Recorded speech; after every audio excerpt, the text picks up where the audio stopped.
Welcome to this episode of Truth Seekers, where His Grace Bishop Emilianos of Miloa will answer questions sent in by the youth with a member of the youth.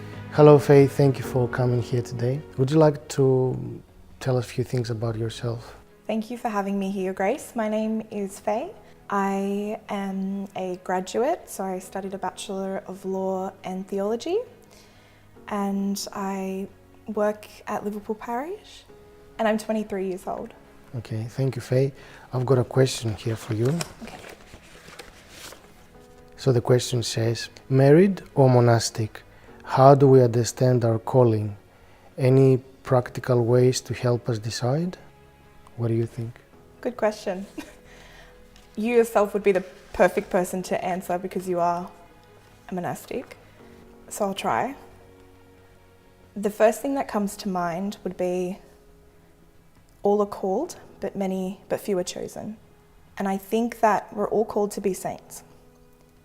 And we go through various different paths and vocations in our lives that lead us to communion with God.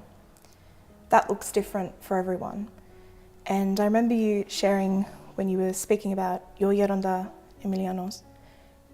And forgive me, I'm not sure if he said it or if you said it, but there was a discussion there about how if you ignore your character and you ignore the calling from God and you choose something of your own free will, because we all have free will, ultimately it won't work.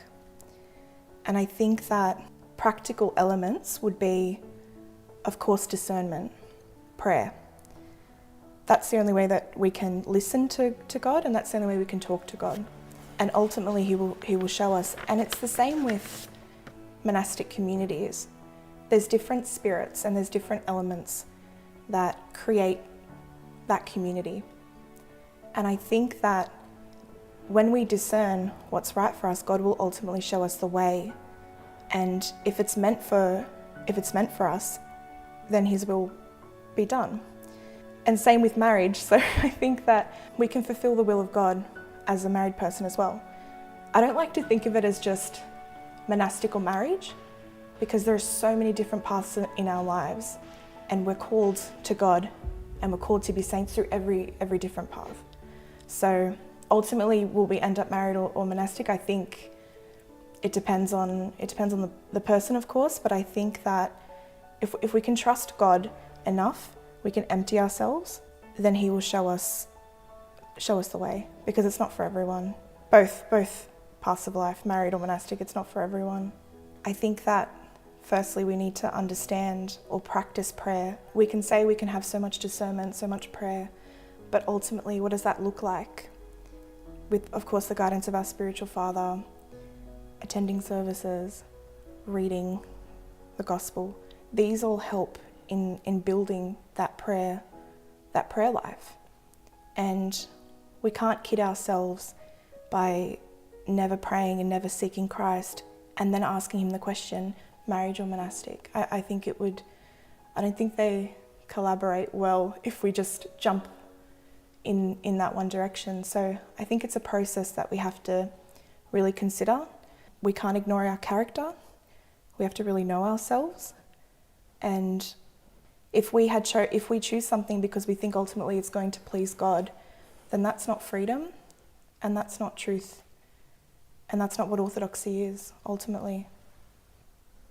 Yes, I agree, and everything you said is correct. Now, what I would like to sort of add is a little bit from a personal experience. When I was at school, I never thought that I would become a monk. It was something that wouldn't cross my mind. It was not my priority. Then I ended up meeting my elder Emilianos, and I thought for myself that, what do I want out of life? I want to be saved. Where will it be easier for myself? If I have a family or if I go to the monastery? And the answer for me that was, to save my soul for myself, it would have been easier if I went to a monastery. But saying that, I sort of looked around, not too much, but I looked around a little bit, and I was not comfortable in any other monastery other than Simonopetra, but that was me. And that's because there it was not just Hierondas Emilianos, but it was also, I found a spirit of love, happiness and joy that I never thought that can exist within monasticism. And Hierondas Emilianos used to say something very important. If you cannot be successful in the world, you cannot be successful in a monastery. So you can't just go to become a monk because this is your last choice, because you have nothing else to do in your life. You will fail. And of course, it's a matter of character. Some people are, for some people it's easier if they want to choose this path to become monks, and for some people it will be more difficult. But you have to find, with prayer, as you said, the right spiritual father and the right environment if you were to become a monastic. Other than that, the only thing I could say probably is that if our heart really desires to find what's best for us, it will be given to us. The answer will be given to us. There is a part of the gospel that says, "O agapon me gnosete." The one who loves me will end up knowing. This means that regardless if you have a hieronda or if you understand a calling or not, if you really love God, He will show you the way. He will lead you where you need to be. He will get people around you to tell you things that they will help you. And the end result will be that you will find the easiest path for your salvation. And this is what matters. When I went to the monastery, I never thought that I would become a bishop. It was not something I ever looked into. It was not something I ever tried to achieve. It was not something that crossed my mind. But as you said, you mentioned somewhere about self-emptying, about emptying ourselves. If we do that, then I guess it doesn't matter what we will end up becoming, married or unmarried. What matters is that we will be filled up with the Holy Spirit, and then regardless what we will become, it's something that will lead us to our salvation, and through us, God will help others around us. Hieronda, I have a question. Okay. Myself and my friends, we've all experienced a very similar thing where we've stayed at a monastery and it's fantastic, it's spiritually rewarding, but we know deep down it's not for us. And that transition of coming back into the world, coming back home, is a very difficult transition that I don't think we're prepared for. What do you think that means? Even if someone has the calling to become a monastic, it has to be the right time and the right place. Usually we don't allow people to come visit and stay for the rest of their lives, because it means that the transition from the world to the monastery is not smooth.